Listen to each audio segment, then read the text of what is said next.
जब परमेश्वर अच्छा है, जब परमेश्वर भला है, हम सब जानते हैं इस बात को। लेकिन जब हम अपने खुद के जीवन में जाते हैं तो हम कई बार भलाइयों को पाते हैं और कई बार भलाइयों को नहीं पाते। कारण इसका एक ही है और कोई हो ही नहीं सकता। एक ही कारण, और जो कारण हमें मिलता है कहां पे? यिर्मयाह की पुस्तक उसके 17 अध्याय और उसके 5वें पद को। यिर्मयाह की पुस्तक उसका 17 अध्याय और उसके 5 पद को। जिस किसी को मिल जाए वो पढ़ दीजिए इसको।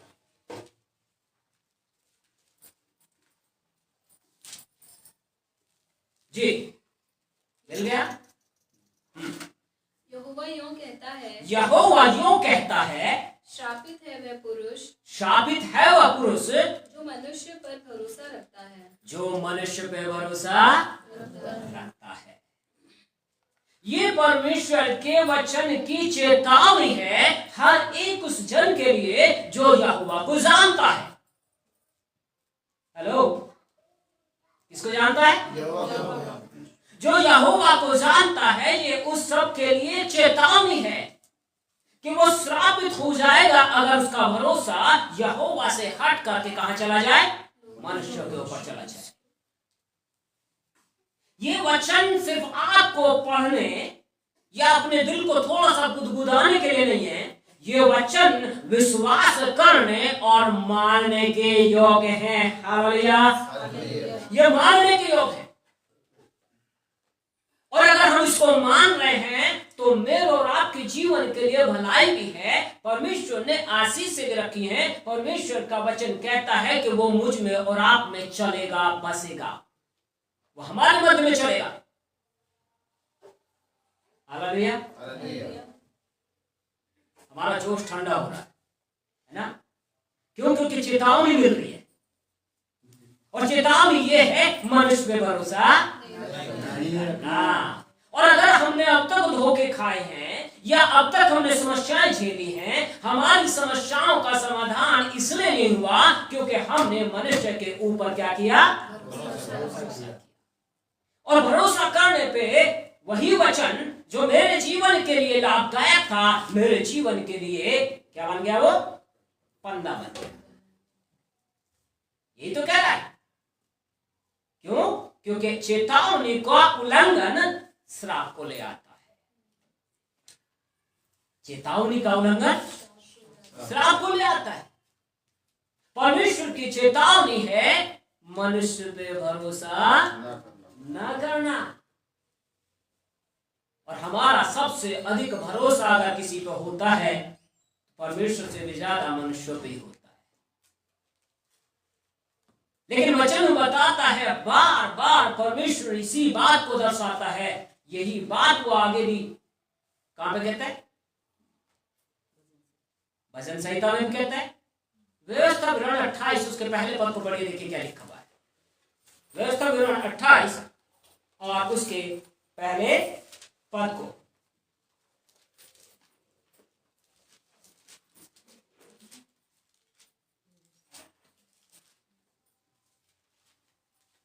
जिसको मिल जाए जल्दी पड़ेगा। यदि तू अपने परमेश्वर यहोवा की सब आज्ञाएं जो मैं आज तुझे सुनाता हूँ चौकसी से पूरी करने को चित्त लगाकर उसकी सुने। कैसे करना? चौकसी से। कैसे सुनते हैं? लेकिन ज्यादातर तो देखा ये गया है कि जैसे ही वचन खत्म हुआ उसके बाद में सभा खत्म हुई, चर्च फेलोशिप खत्म हुई, बाहर जाके देखो तो उसके बाद वो सारा जो सुना था वो क्या हो गया? गायब हो गया। कहां रही चौकसी? जब चौकसी के साथ हमने परमेश्वर के वचन को, उसकी आज्ञा को हमने अपने हृदय में नहीं रख छोड़ा तो रिजल्ट कहां आएगा? भजन संहिता 119 उसके 11 पद क्या कहता है? यही तो कह रहा है, देख मैंने तेरे वचन को अपने हृदय में रख छोड़ा है ताकि तेरे विरुद्ध पाप न करूं। विरुद्ध पाप जो है इसलिए हो रहा है क्योंकि वचन अंदर नहीं ठहर रहा है। सभा खत्म होते ही वचन गायब। और ये कहता है, पहली ही चेतावनी दे रहा है, आज जितनी आज्ञाएं मैं सुनाता हूं उनको क्या करना, मानने में चौकस रहना। इसलिए हमारा माइंड कहां चला जाता है, वो परमेश्वर की तरफ से हट करके लोगों की तरफ चला जाता है। और जब लोगों की तरफ जाता है तो वचन क्या करता है, अपना काम करता है। क्योंकि मैंने पढ़ा है उसको, वचन अपना काम करता है क्योंकि मैंने उसको सुना है। जहां वचन के सुनने से मुझमें विश्वास जागृत होना चाहिए था, क्योंकि विश्वास सुनने से आता है और सुनना मसीह के वचन से। पर वचन जो मैंने सुना वो मेरे लाभ का नहीं हुआ, क्योंकि रोमियो कहता है क्योंकि वो विश्वास के द्वारा उनमें ठहरा ही नहीं है। विश्वास के साथ सुना भी नहीं गया, विश्वास के साथ ठहर भी नहीं पाया, और जब नहीं ठहर पाया तो उद्धार या छुटकारा सामने नहीं आया। यिर्मयाह में जो कहता है, श्रापित है वो जो मनुष्य पे, और 28 का 1 कह रहा है, जो कुछ आज्ञाएं मैं दे रहा हूं उसको मानने में क्या करना, चौकसी करना। जो सुनते हैं उस पे चौकस रहना जरूरी है। आमेन, आमेन। उस पे चौकस रहना जरूरी है। और हमारे चौकस ना रहने के कारण हम खुद अपने जीवन में किसको ले आते हैं, श्रापों को ले आते हैं। जो आज का मेरा टॉपिक है वो यही है। हम खुद कई बार अपने जीवन में श्रापों के लिए द्वार को खोल देते हैं। आज्ञा सुनी और मान ली जाए तो आशीष है, आज्ञा सुनी और नहीं मानी गई तो क्या है, हालेलुया। और इसीलिए अब तक हमने कई बार अपने जीवन में दुखों को देखा है। इसीलिए हमने कई बार छुटकारों को अपने जीवन में नहीं लेके आए, क्योंकि हमने उसको चौकसी के साथ अपने हृदय पटल पर लिखने के लिए प्रभु से प्रार्थना ही, उसको जो सुना गया उसको मनन किया ही नहीं गया। और जब मनन नहीं किया तो स्मरण कहां रहेगा, याद कहां से रहेगा। इसलिए जो कुछ यहां सुनते हो अपने पलंग पे जाओ और जो सुना है उसको अब रिवाइंड करना शुरू करो।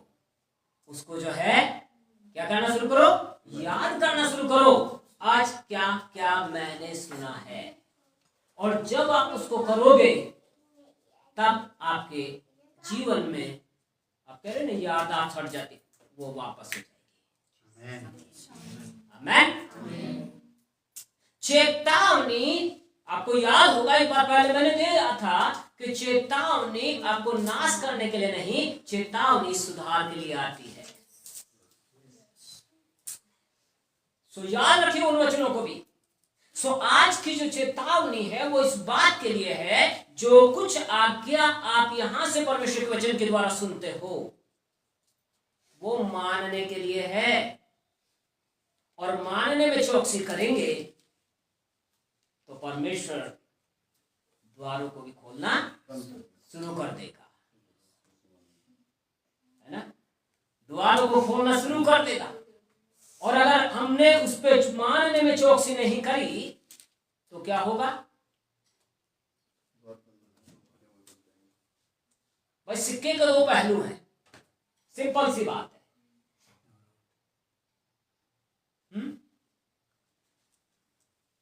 या तो हेड है या टेल है,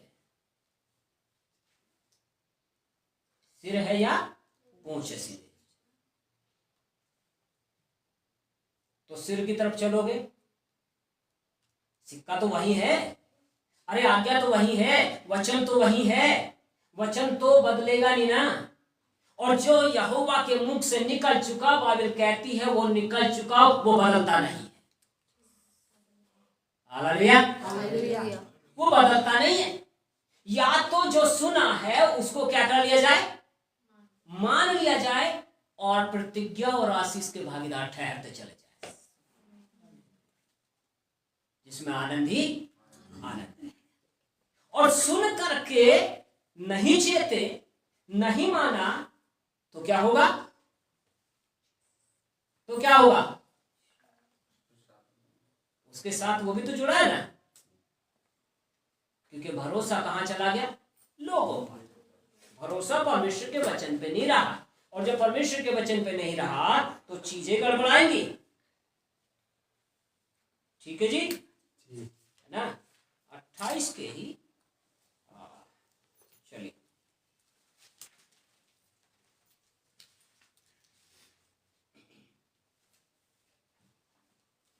15 पद को पढ़ दिए, क्या लिखा हुआ है?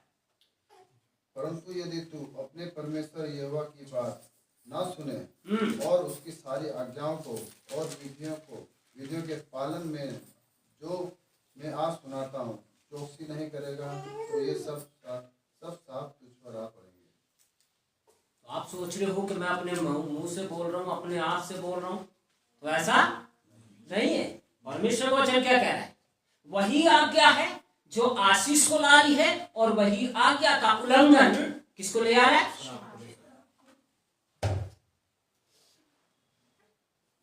तो हमें कैसा बनना है? आज्ञाकारी बनना है ना? इसलिए पौलुस कहता है हम आज्ञाकारी पुत्रों की नाई। तो आज्ञाकारी पुत्रों की नाई प्रतिज्ञा के वारिस ठहर जाए। और अगर आज्ञाकारी पुत्र और पुत्रियां नहीं हैं, सिर्फ सुन करके इधर से सुना और इधर को निकाल दिया, तो क्या होगा? ये वचन क्या बोल रहे हैं?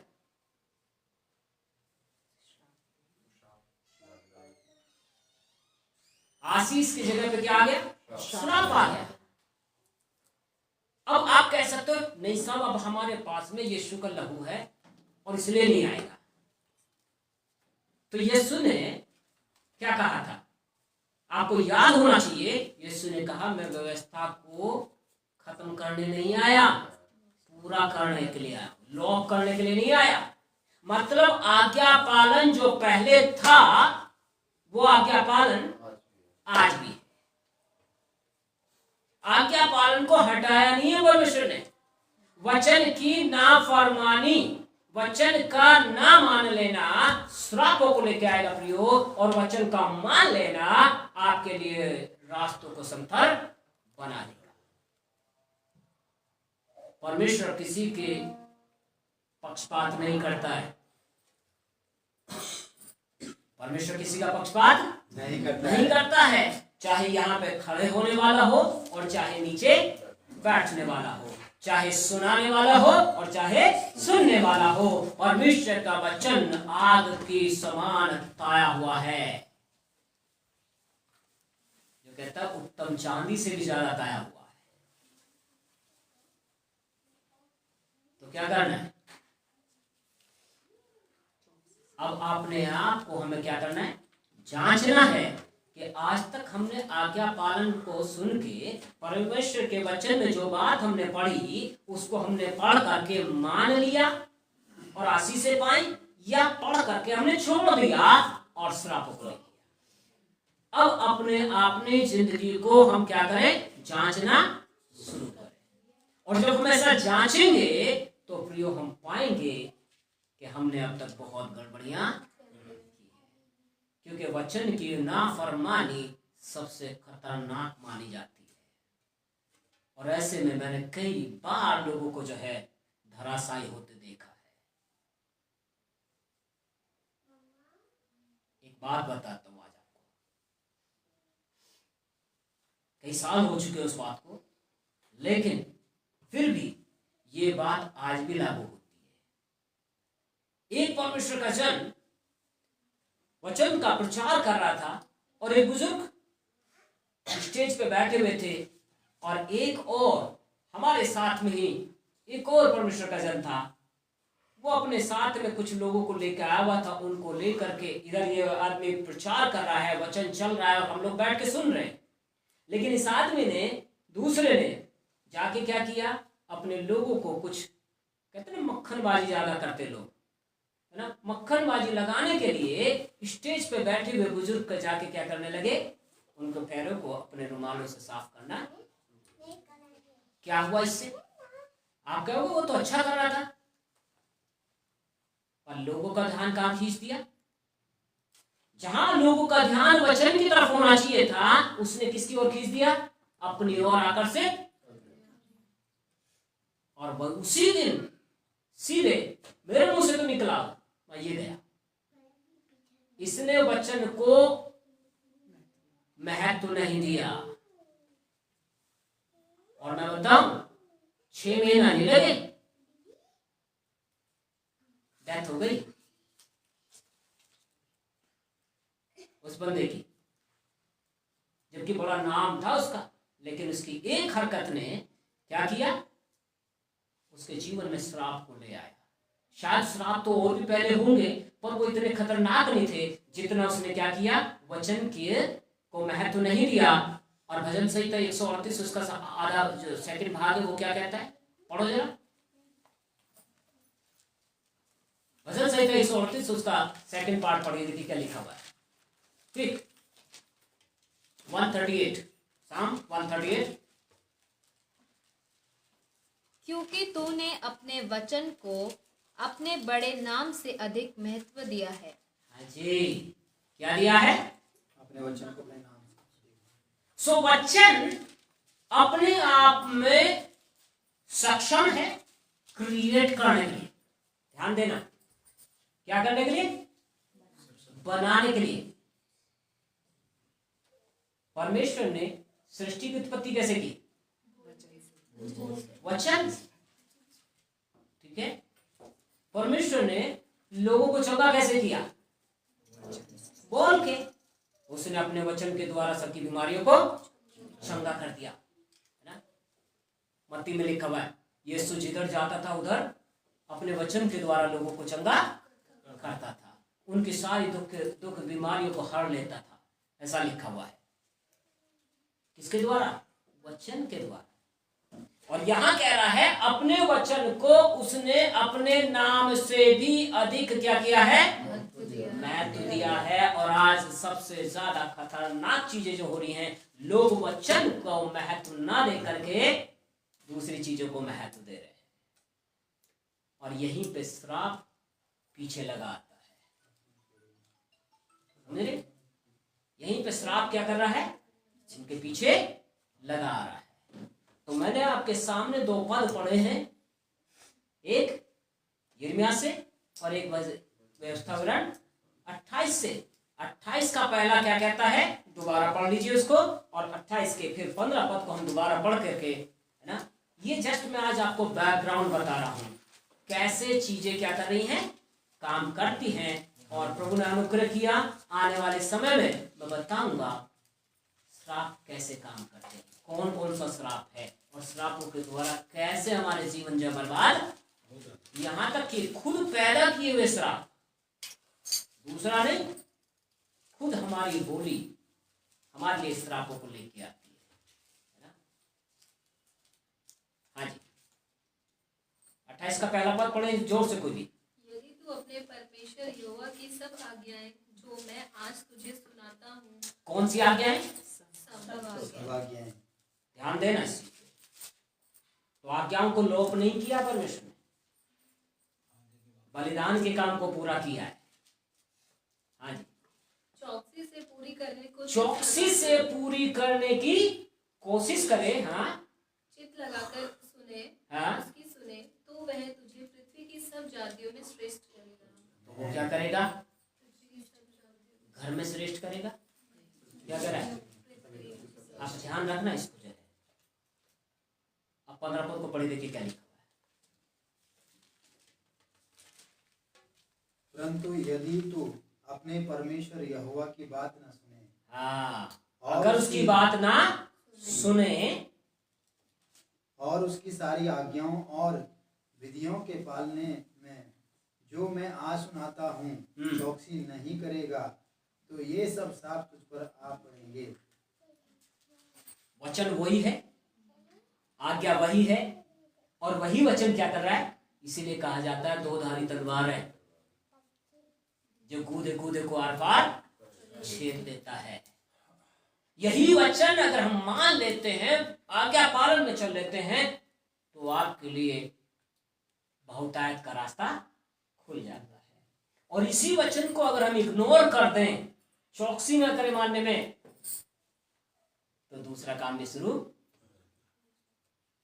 श्रापों के लिए रास्ता खुल जाता है। और फिर श्राप लाने वाला हम दोस्त के किसको दे रहे? शैतान पीछे पड़ा है। हमने ध्यान नहीं दिया कि हमने वचन की नाफरमानी की, इसलिए कि किसको मौका मिला? शैतान को मौका मिला। गलती उसकी नहीं है, गलती किसकी है? हमारी। क्योंकि हमने वचन को महत्व नहीं दिया है। अगर हमने वचन को महत्व दिया होता तो ये चीजें हम पे नहीं आती। वापस यिर्मयाह में आ जाए, वापस यिर्मयाह में पहुंच जाए, उसके 17 अध्याय और 5 पद को फिर से पढ़ेंगे और उसके 7 पद को भी पढ़ेंगे हम। ठीक है, पढ़िए जरा। यहोवा यूं कहता है, हाँ, श्रापित है वह पुरुष जो मनुष्य पर भरोसा रखता है और उसका सहारा लेता है। और उसका दो चीजें हैं, सहारा लेना और भरोसा करना। भरोसा भी यहोवा पर और सहारा भी यहोवा पर। यूहन्ना की बात बड़ी अच्छी लगती है मुझे। लिखा हुआ है कि वो उसकी गोद में सर रख करके सो जाता है ना। कितनी अद्भुत बात है, कितना प्रेम, कितना उसके साथ खुला था वो। क्या हम अपने परमेश्वर के साथ खुले हुए हैं? इतना क्या हम अपने परमेश्वर के साथ इतना अपने आप को जब असहाय पाते हैं, हम कहते हैं बस प्रभु अपनी गोद में मुझे रख ले, कह पाते हैं? ये इतना खुला था। आगे पढ़ो। जिसका मन यहोवा से भटक जाता है वह निर्जल देश के, देखो श्रापों की झड़ी, वह निर्जल देश के निर्जल, उसमें पानी नहीं है, हाँ, अधमरे पेड़ के समान होगा।